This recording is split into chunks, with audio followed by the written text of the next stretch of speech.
Welcome to another episode of You Good Bro, here with JD. And John. And today's topic is what the World Cup has taught us so far. We're recording this a few days or a day before the England-Congo game, so practically almost, let's say, a third, halfway through the World Cup. By the time we listen to this, England could be out. Yeah, or they could be through. They could be through. I know which one I reckon they'll be, but we'll see. Yeah. I've been on the African team bandwagon a bit this year, I can't lie, because they've been doing so. 8 out of 9 African teams. Which we'll come on to.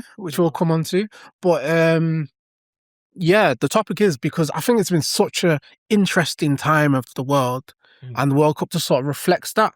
Yeah. Bringing people together, but there's also a lot of controversies which we'll cover as well. So it's just important that we discuss this on the pod. The most watched sport event in the whole world, essentially. Like, what, billions of people? Yeah, billions. The final, but even the whole tournament, it's crazy figures. But there's so much to cover. There's so many sort of stories, both positive and negative. So we just thought it's important to share that, especially during as the tournament's going on. But as we always do, you good, bro? I'm good, bro. Eagle-eyed viewers might have realised that I'm wearing one of these. It's got a tattoo touch-up. Shouts to Nala Tattoos. I'm going to say Emporium. Nala Tattoo Studio in Tamworth. That's near Birmingham, for those who don't know where Tamworth is, because I didn't know where Tamworth was before I went. Tamworth is near Birmingham. And also near Polesworth, which no one's ever heard of, which is where my good friend Danny comes from. So big up Danny. Big up Clee, who did the tattoo. There you go, free shout out. But yeah, they just got that done. Literally got back from Tamworth like probably about 15 minutes before we started recording or whatever. So you know what I mean. But we're here. We're on the air. How are you? No, that's wrong. You good, bro? I'm good. You know what? It's been a few weeks since I did the Three Peaks. Is this the first episode recorded since? I can't remember. Yeah, it is. Yeah, because last week, shout out everyone who listened to Jamal's episode last week on stress. And also we had a break before that. So I've been good. I've been relaxing. And how are the old legs? Good. You know what? I think it's just another achievement off the box. You know, they say once you turn 30, you start running marathons and doing hikes and stuff. So I've done a 3 peaks, done a half marathon. What next? I don't know. Maybe a high rocks, guys. What do you reckon? I'm gonna say maybe you guys challenge me. But just big thank you to all the listeners who donated. Really big thanks to them. We posted it on our Instagram page, and I can see some of the listeners reached out and said that they donated. And I can say at the time of recording, I think the Men Outdoors, they were wanting to raise £1,000, but we've raised £2,000 for Andy's Man Club. And it's just really good. So shout out to the guys as well. I'm sure I'll be catching up with them soon. I've mentioned them a lot, which a lot of people already said, but I just think like it's just important to, you know, shout out the communities out there who are putting on things. But I've been good. As the topic is today, been watching a lot of the World Cup. Yeah. A lot of late nights. Everyone's saying this. Like, I seen a meme earlier, and it's I can't remember. I don't know which player it is. It was a player, and he's got like dark patches under his eyes, and the caption is "How I feel after watching 72 games into the days or whatever." And it's so true. It's just like back to back from like 6 p.m. It's just like, honestly, it's from 6 p.m. to you can watch games from 6 p.m. For our UK listeners, of course.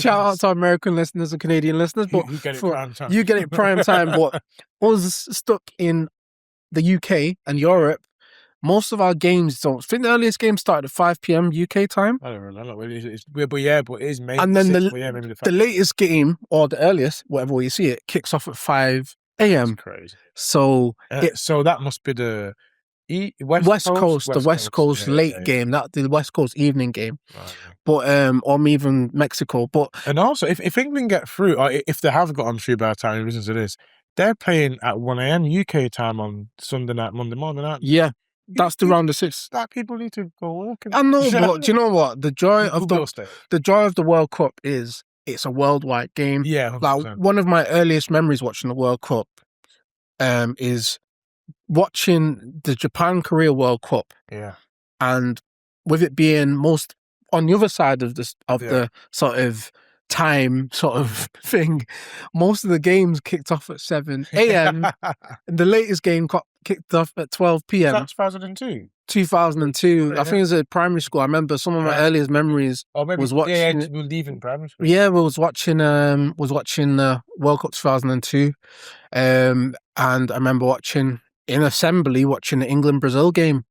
Mad that. Yeah. Mad that. Actually, I've got big memories of that actually as well. Yeah. That's mental. But yeah, but this World Cup has been, I mean, you know, it's been a mix. It's been a mixed one, which we'll come on to.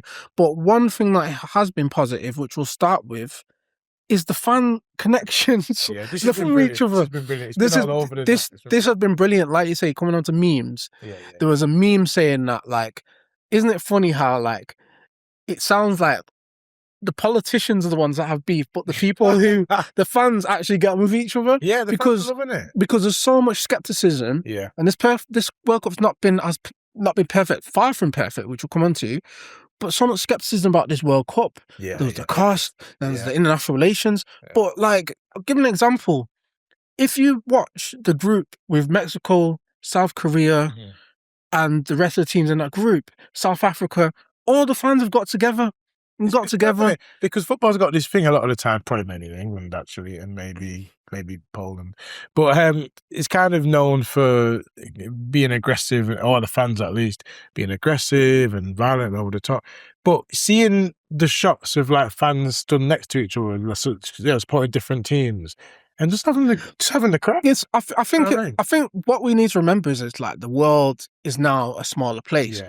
But it seems like we're in quite a fragmented part as well. So it's so joyful. Like when I turn on the TV and I go onto like TikTok and I go onto Instagram, and you've seen like Korean fans in Mexico being embraced. They're eating the local food. You see them in the fan parks and they're dancing together and they're listening to, you know, the Mexican music, and you see it same the South African fans over there. And it's amazing to see because those are two cultures you would not put together. Exactly. But it's like they're learning from each other almost, and it's like, you know, by embracing each other's culture is what the World Cup should be about, really. Because it's a World Cup, it's a tournament, it's a competition, but at the end of it all, you know what I mean? Yeah, and there's so many funny stories. Yeah. Like when they're researching this episode, it's like looking at different news stories. One story was talking about how in Guadalajara in the stadium, some South Korean fans got bottles of tequilas confiscated. No soju, just tequila, you know, they've been converted. But that's what the world's about. The World Cup's about it. And I'm still mad that Jamaica didn't make it. But I'm mad as well. I'm so mad. I would have probably gone, but that's besides the point. Yeah. And another amazing thing is, we'll come on to the fans that we're most, but if you look at like Japanese fans, right? They are amazing. They clean up after the stadium. There's loads of videos of Japanese fans because a lot of the games were I think the first game against Netherlands was in Texas. And they're eating Texas barbecue for the first time. Some of the reactions is just like, again, that's what it's about. It's about embracing like where they're going. And look, America's a massive place, massive continent. So it's like at the end of the day, you can go literally to like 2 states over and it's totally different. Yeah. Do you know what I mean? Like you got LA, then you got Texas, yeah, you got like New Orleans, and yeah. And it's just mad how many different pockets of the world. And it's great that people are getting to see that. Yeah. And I think it reminds people that although America is this sort of this place which is, it's seen as very, very fragmented at the moment. A lot of the diasporas in America have come out to celebrate the teams, which is amazing as well. And I think like even just seeing like all the Japanese fans out there just eating Texas barbecue. I forgot this vlogger's name, and he was like eating Texas barbecue the first time. He was speaking, speaking like the little English he has. Yeah. And it's crazy. It's like another video as well is the Norway fans with the Viking row. They're doing a Viking row in the middle of Times Square, and it's like it's a worldwide tournament, like you said. It's about bringing the world together and saying, do you know what? It is what we do. Let's have a laugh. Here's what we do, and it's just so nice to see that, and you know, because like we're used to, obviously in England, we're used to, you know, like City fans anyway. I used to go into like Liverpool. But I grew up outside. You know, like City fans don't go to Liverpool and like try to pan a scouse and all that. Yeah, none of that business. Do you know what I mean? Yeah. So it's nice to see football, which has a really bad name in terms of hooliganism. Especially like compared to the Euros is kicking off for the year. But it's an interesting thing that interesting tidbit is a lot of people have one positive is a lot of people have been getting ranch confiscated from them. Ranch is like the sauce that everyone people love ranch. I'll be honest, I've been to America 4 or 5 times. When I first had ranch, I'm telling you. But fans have been getting confiscated with the ranch. I think there was a picture with in like TSA, as you're coming out of the country, and like loads of bottles of ranch because everyone's taking it. So the first time I had a ranch was at Subway. Yeah. But I've never tried it. Every time I go in, like there's one particular store I go in, every time this guy's trying to get off his Wally Range store. He's trying to get me on ranch. I'm like, oh, I've never tried it. I must try it. Do you know what as well? What is it like? Is it it's like kind of like a blue cheese. Oh, okay. Meats like it. Honestly, it's like a Thousand Island meets mayo. Yeah. Meets a slight blue cheese. It's really good. I'm gonna try it and we're gonna film it. We're gonna film it. We're trying ranch for the first time. But this is something which I'd love to see in my lifetime. I'd love to see a UK. I know we've hosted in 1960. I'd love to see a World Cup in England. And this is one question which I'd say: what food or thing would you get a fan from another country to try in Manchester? Say, for example, right, there's a big fan park. You know, like you see in the Japanese fans in like in Texas, right? And they're trying Texas barbecue. Yeah. Where would you take them in Manchester? Cool Runnings, no. I know it's a hard one because that's Jamaican. It's not even English. So it's like, but do you know what? But is that okay? Do you know what? That's weird. Look, for our listeners who are not from Manchester, the official sandwich of Manchester are Philly cheesesteak, because the Philly cheesesteak originated from the Italian Americans. Chicken split. That's my answer. Of Jamaican, English Jamaicans. That's my answer. I'll take them. I'll take them for a chicken split. Okay, all right. Well, if we're doing that, then what I'm trying to think of somewhere. Take them Dishoom, fine. Dishoom. I know it's Indian, but my mom. Yeah. I'm sure it's got Manchester roots. Yeah. Think, maybe not. I think it's started in London. Oh, did it? Oh, fair enough. Whatever. What would you What would you say for like a tourist coming to Manchester? Say this is World Cup. What activity would you do?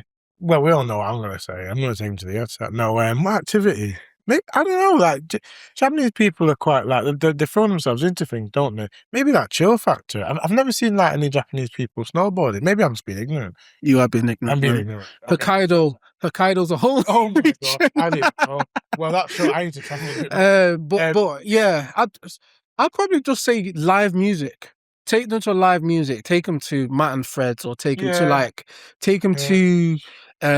a Gulliver's or like a Yes, because you can see like a live band. We're known for a lot of bands, and you can probably see a lot of the early bands who are probably on the come up at those small venues, which is what Manchester's known for. I take them to Kennedy's in Altrincham, which is great in Manchester.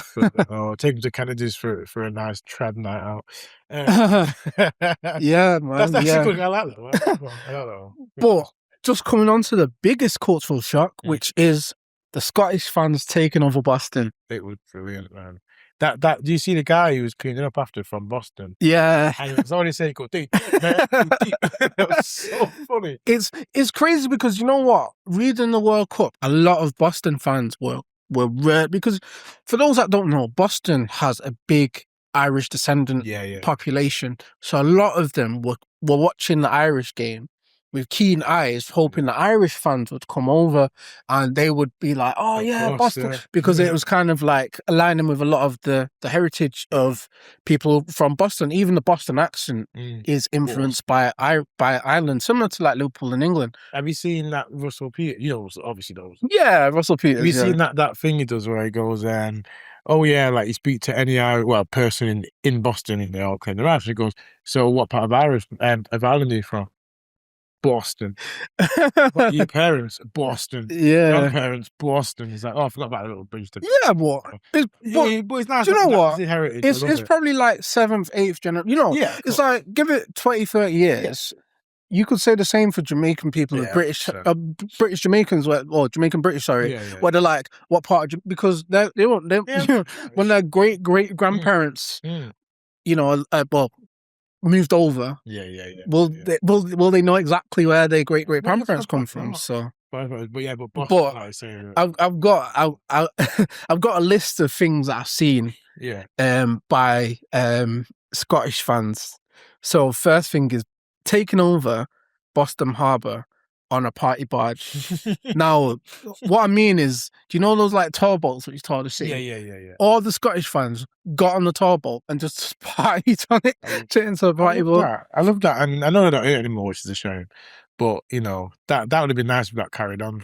Yeah. The whole tournament. I'm not surprised if some of them just stayed there. Anyway, just kind of got... And also, there was a lot of love for there was a lot of rumors in Boston that, you know, give it 9 months. Give it 9 months, you know. I won't say any more than that, but there was a lot of love for Scottish fans in Boston. Yeah. There'll be a lot of little Scottish Boston.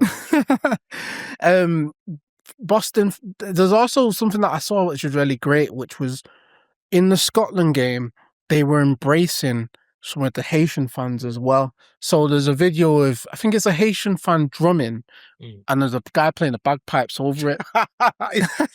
As a combo, I never thought you'd ever see. I think Scotland, they're very well revered as fan base. Yeah. I know. Just here for a good time. They're here for a good time. I think someone said it. You know, last time Scotland qualified for a tournament, it was in, what was it? 1998. So that's like 28 years ago. So when you hear a lot of the Scotland fans and why they're traveling so much, they get to do it. Yeah. Like what? That's probably, you might only get 3 tournaments in your lifetime. Yeah. So for them, it's a once in a lifetime experience. I think in England, we're privileged to realize, and we're also a bigger country, but we're privileged to make most tournaments, apart from 94. Yeah. And then like Euro 2008, we've made most tournaments. So people like Andy Milne, that's how people like Andy Milne, the super fan, which we'll get onto. He's probably broke now, but yeah. but like, it's just amazing to see the melting pot of cultures. Like I said, and shout out to the Congolese fans out in Houston. There was a video of and I didn't really know this, but in Congolese Americans, a lot of them are based in Houston. Okay. And there was a video, it was a really great video. Go watch, if you listeners, if you check the video out, they're watching it on a stream in it's like a Congolese community in Houston or in Texas somewhere, and watch it on the screen, and the screen's a bit delayed.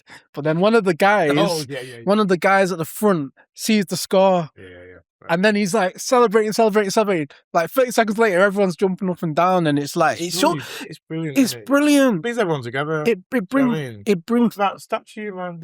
Yeah. Have you seen it got to do with Shaw? Yeah. I think it's Rexona. I think the international show, and it's like he does that. He's got a tin of Shaw, or tin, whatever it's called, Shaw, and he does that. He goes. And it's like, it's genius. So I'm so glad that he got his P's, because he deserves it after standing for 90 plus minutes every game doing that. But no, that's tough. It's really good to see. But I just think, just like, again, just seeing the Scottish fans having the time of their life and realising that's what life's about, you know? Sharing those experiences. And although they weren't the best on the pitch, I'm sure the Scottish fans, you know, despite the cost, which is our next, topic, you know, I'm sure they had the best time. You know, I really do. I do hope that they had the best time, because it's such an appreciated thing, just seeing it and embracing a city a lot of them have never been to, and they didn't even know. But coming on to the next thing is, and this is like more slightly on the negative side, is what it actually costs to follow the team, because we've been seeing stories, and coming on to Scottish fans, you know, I've seen stories of Scottish fans taking out loans and you know, the cost. That's one of the negative things about the World Cup, the dynamic pricing that they've released. But it isn't just a ticket. It's everything else. It's the flights, hotels. Like, obviously, like, their team's probably playing in different stadiums in different parts of the country, so they have to follow them. Is that how it's working? Yeah. Play, like, so those connecting flights.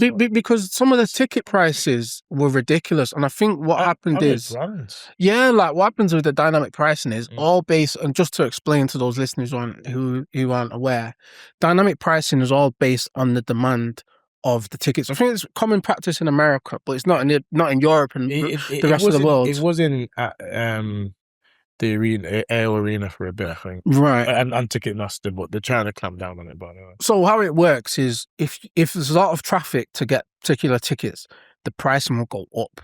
So for a lot of people, for example, I think the average price for an Argentina ticket was into the grands, because obviously Messi is 38 now, and it probably most likely will be his last World Cup. He'll be 41 going on 42 the next World Cup. And unless he does a Cristiano Ronaldo, it's probably his last World Cup.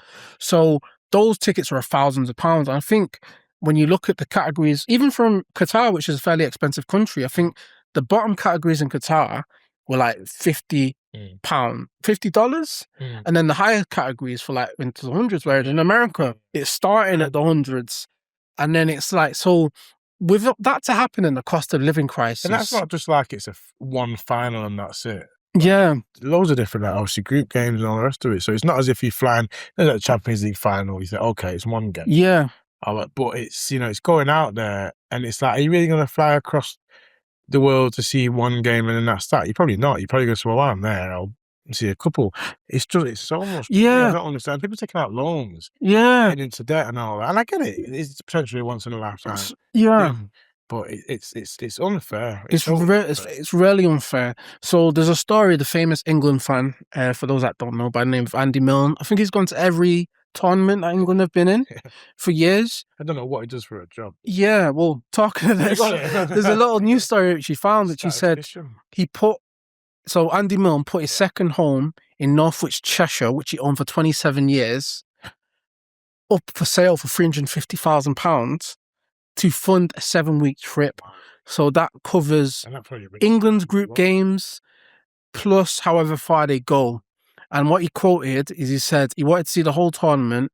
He flew out in early June and he was simply going to go because it costed quite a lot of money, and so the house had to go. And he's fortunate enough to be in a privileged position where he owns a second home and he can afford to go. But this is what a lot of people does. Just on the side point, a lot of people are kind of saying that the media shouldn't be covering him so much because he's not an average fan. Yeah, he's not a fan like me and you. Yeah, he's got capital and money behind him, so he doesn't represent, not as a person, but his profile doesn't represent the average England fan. But I think it's being, yes, it's a privilege. But look at football. Football's a working class sport. Oh yeah, football's born out of the working class communities in the UK. It's born out of favelas in Brazil, or the barrios in Argentina, or born out of certain working class communities. And when you're pricing out those people, it's expensive enough to go to America as it is. The dollar's quite high compared to how it used to be. Back in the day, it used to be £1 to $2. Yeah. Now I think it's like people used to go out by bear train. Yeah. Because it was so cheap. Yeah, but now it's probably like for £1. It's probably like it's probably like £1 to $1.30, and America it's expensive to get to, and it's unfair. And I think what a lot of fan groups have been coming out and said, they say it's like a betrayal. Cheapest group tickets are around £140 for, I think it's like Congo, Uzbekistan. So yeah, like the cost has been crazy for a lot of fans, and a lot of fan groups have complained. Before I do carry on, shout out Mamdani.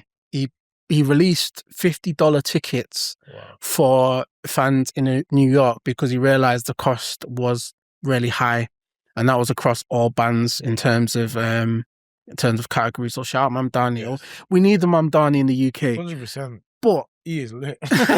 But there's a question to you, right? Yeah. So, being of mixed Irish and Jamaican heritage, it's been quite unaffordable this World Cup. Yeah. Say if both Ireland and Jamaica got there, or one of two, what would your budget be, or what would you sort of set aside to say, Ireland haven't been to the World Cup since 2002. Yeah. What would you be like? I need to be there. What would you do? So are we talking just match ticket? What would you sacrifice? What would you sacrifice? Oh, it can't be that. Or what would you? What sort of budget? No. What I say? But budget wise, are we talking just match ticket? Match tickets, or what would you pay, or what's So match ticket. I think if for group stage per game, I'd probably only really want to shell out 60 max, to be quite honest, and that's just for like a standard seat, not middle centre line, not like just whatever seat, just to be in the building. I'd probably say about 60, maybe 70 tops game. For anything after that, knockout stages, I'd be willing to pay maybe just over 100 again for a standard seat.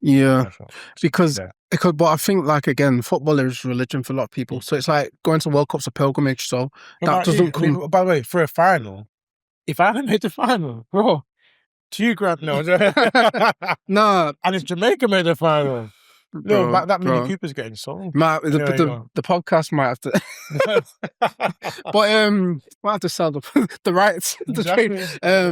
No, what I'll do if Jamaica, I was honestly gonna go. Yeah. Obviously, the politically it's a bit tricky at the moment. Yeah, but I was gonna go because Jamaica haven't made the World Cup since '98. Yeah, plus, it's in America with a big Jamaica population, Jamaican diaspora, should I say?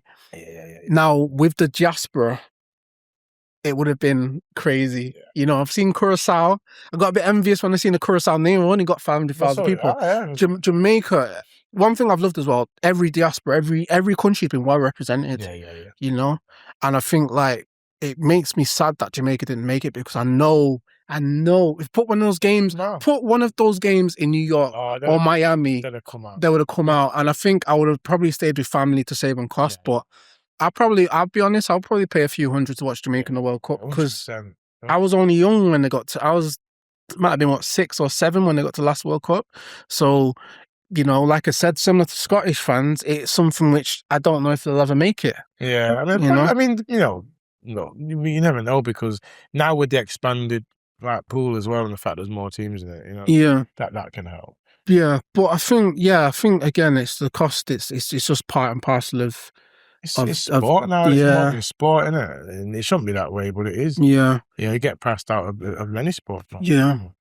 But moving on to the next point, coming on to your point as well, and is what you mentioned at the start of the episode, the success of the African teams has been amazing.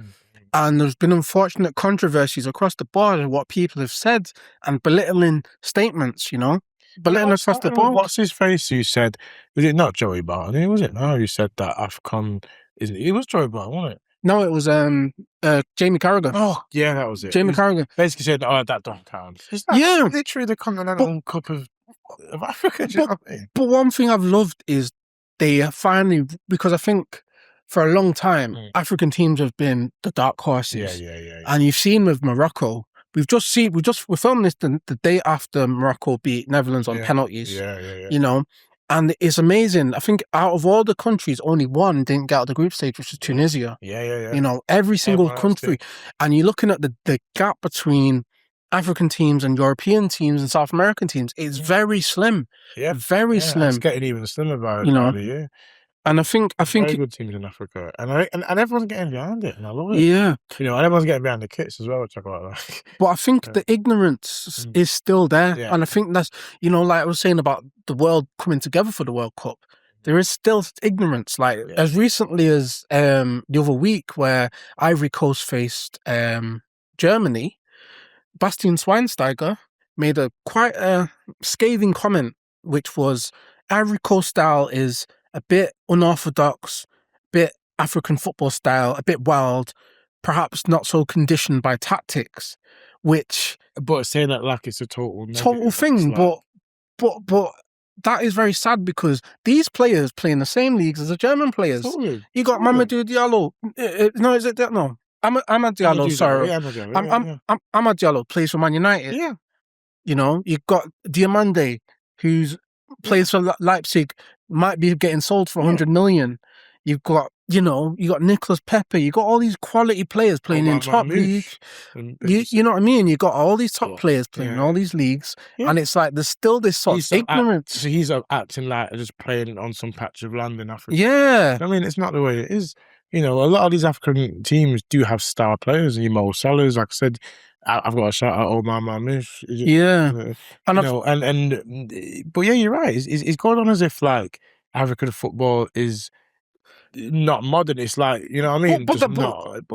But there's still that ignorance. I think that's one thing I've learned is it's like there's still that ignorance as to where, and it's not just stated in football, it's stated in society too, where it's like it's still that sort of ignorance towards Africa when not only in football but in the world they've got some of the fastest growing economies. Yeah, they've got, look at Rwanda for example, look at Morocco, who are going to co-host the next World Cup. You know, they're doing really well. Look at Ghana. Everyone goes to Ghana every year for, you know, Dirty December, as they say. And it's become a tourist destination, but it's like there's still that ignorance. And there's a few comments which I do have to unfortunately mention. And it all stems down from what former Italy manager said, which has said there's too many African teams. He mentioned after a game, and Italy didn't even get in a tournament. Name the manager. Gennaro Gattuso. Racist from there. And he said, oh, since they've expanded the competition, there's too many African teams. What does that even mean? What does that even mean? Is it trying to weaken the competition? Because what is funny is Italy haven't got to the competition. They got beat by Bosnia, who are European. Well, the states of African teams, like, it's a set number for each continent. And it just goes to show 90% of African teams got through to the last 32. Yeah, exactly. So maybe there needs to be more because the quality needs to be better. Because So I think scared of Congo. I think there is a big sort of stigma, and there's that comment the England fan made as well. Oh, but I was irate. Yeah, but just a big shout out to Jurgen Klopp because he reportedly clashed with the broadcaster. About those comments and walked out of an interview rather than engage with those comments. So again, like there needs to be more respect on Africa, not only as a continent but within the football space as well, because you know, so shouts to Angry Ginger on that subject. Yeah, Angry Ginger quite rightly called out a fan who was being racist. I can't remember which team it was. It was against Ghana. It was against Ghana. Racist. Oh yeah, of course. It was Ghana. It's a big shout to Angry Ginger because that was needed, and you know, even if it's just him talking out against it and no one else. And I get it. It can be difficult when you're in the moment. It can be difficult if you're not that way inclined to call something out. I get that. But shouts to Ginger, man, because that was big. And he didn't get kicked out in the end, did he? No. But he called it out and he tried to get it. You know, fair play. He did call it out. You know, he did call it out. And that's half the battle is calling it out. Yeah. But I think just to close this part of it is, do you think it's more of like the old guard, it's like an older generation thing, saying things? Or do you think it's just like, what do you think needs to change? Do you think it's just like a generational thing, like over time? I think it is a bit, but we can't be lazy and just say, oh, they're old. You know, it's not an excuse. You know what I mean? Like, it still needs calling out, but also the fact that, you know, I think a lot of older people, they're just scared of change. They're scared of the world changing. And like, it's like anything. I don't mean to go on a tangent, but it's like, you know, when they say, oh, there are too many like too many black families on TV. Like, people are just like scared of change and scared that the world is changing, which it is. And older people tend to be like fearful of it. But I think the world needs to come together, and I think, you know, despite those negative comments, as a whole, this World Cup has been a lot more positive than expected. Yeah. Now, coming on to, you know, the orange man himself, the guy who's probably the reason why this World Cup's so controversial. And the guy who's going to actually present the World Cup for the team, which no one's really about. Trump, who has had a mixed reception. We won't keep too much on Trump. But, you know, during this World Cup, he got booed at the NBA Finals in his home city. He got booed at the UFC event at White House. At his house. You know, I won't repeat what the Australian chant is, but you can have a listen to that. If you type in Australia Trump chant, have a listen to that. What do you think the negative effect I have with Trump is, they say keep politics out of sport. Yeah. But the Iranian team, who rightly qualified for the World Cup, weren't allowed to stay in America for longer than 24 hours before or after their game and had to travel in from Tijuana, which is an effect of Trump's policies. Yeah. Well, excuse my French, it's dick swinging. Do you know what I mean? He's just trying to make out, and look, America is a superpower, or one of the superpowers of the world. We get that. Look at the size of the place, and you know, the influence across the world. But I just find a lot of it is petty stuff. And all right, there's a war on, but the people playing the sport have nothing to do with. Yeah, but the thing is, it's a bigger political group. Yeah. Because remember, he's got a list of countries that you can't travel. Yeah, but there's some people, like a lot of Haitian fans couldn't travel in because it's on the list. Or you've got the Somali ref. Who one of the best refs in Africa, in the world, couldn't come to the World Cup even though they asked him to, and he was booked to referee in the tournament, and because he's Somali, he couldn't travel. And that would have been a pinnacle of his career. Yeah, as a referee, that would have been a pinnacle of his career. Yeah, and he was robbed of that. Yeah, by but that nasty. Yeah, but I think again that's like the political. They say keep politics out of sport, but those are some examples about how. And also, did you see the welcome he got back? That referee, when he went back. See the welcome, stadium full of people, you know, and that just goes to show how much how well revered he was. Yeah, he is, and it just that made me irate. Yeah, because that's horrible. Getting that stolen. Shout out FIFA. Fair play for FIFA to say we're going to pay him whatever full wage. Obviously, it's only a bit of a softener because he'd obviously rather be there doing the job. But still, it's something. But it's. I think FIFA's in bed with Trump a bit too. Yeah, and big shout out to UEFA for giving the Somali ref the upcoming Super Cup versus Aston Villa versus PSG.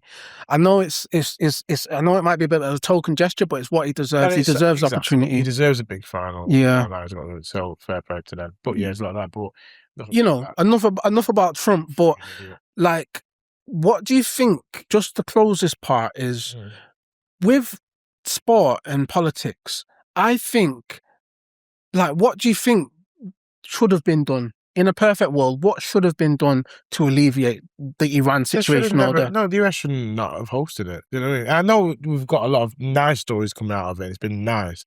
But if there's that much political, sort of imbalance and strife, then they shouldn't have hosted it. Yeah, I think because let Switzerland host it. They love everyone. Yeah, because I think that's the one thing where, because people forget that it's Canada and Mexico too.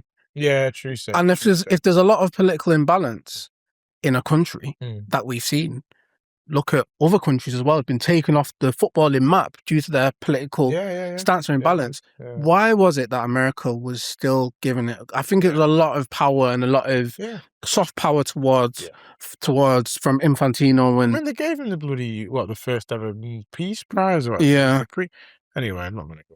But that's enough about Trump. So just to Trump's listening, no, it's probably not. So just to close the episode. Jamal, what has the World Cup taught you so far? I like that it's been a microcosm, and it's taught me that people can get along, and people, given the right sort of conditions and given the right environment, people, we've got more in common than we think, and it went to show that with everyone getting together and teaching each other's cultures. That's what the world should be anyway, which is why a lot of people like yourself go travelling to learn other cultures. And I feel that it's shown that it can be done, and it's still being done despite the evil in the world. It's still being done, whether that's at a football event and the other thing is, football brings the world together. The world is healing somewhat when it comes to football. But that's what it's taught me. It's taught me that people generally love to learn off other people and love to be around other cultures. And no matter what, people like Trump and Putin are doing, we need to remember that actually we've got a lot more in common than we think. Yeah, and I agree. What it's taught me that a lot of the sort of opinions or stereotypes or groups or what people think, they're all from the top. Yeah. The people on the ground, they get along perfectly fine, and there's even Americans by and large embracing people. Different fan groups embracing people, learning about the cultures, learning about things. And I think it's one of the only things that I've seen where in how many years that we've had, in the last 5 or 6 years, especially in the UK, that it gives me some sort of light, And the crazy thing is it's hosted in one of the most that is fragmented countries But the fans have made it a great experience so far, and I've enjoyed watching the games. I've enjoyed watching the fan experiences, and there has been some negative things, but overall, the fans have made it. Yeah. 100%. And that's what the world needs to think about. 100%. America needs to fix its international policies to make sure if they do host any world tournaments that they sort of cooperate with the people who qualified. Totally. You can't host a world event and shut out half the world. Like, yeah. It's ridiculous. But you know what? It's been a really good episode. I've enjoyed this. I could probably talk about it for another... It's always fun when we talk about football. Yeah. But I think it's also good to reflect the societal sort of standpoint from the World Cup and what it represents. Yeah, absolutely. But yeah, let us know what you think in the comments, either in our clips or either on our Spotify, our music, or YouTube pages. Let us know your favourite moment. Yeah. World Cup as well. Yeah, we're halfway through, so England could be in it. We could be knocked out. We could be talking about Tuchel out. But you know what? I'm enjoying it so far, and it's been good. Yeah. That's it. Anyway. So, carry on enjoying the World Cup. And we'll see you next week for another episode of You Good Bro. Peace.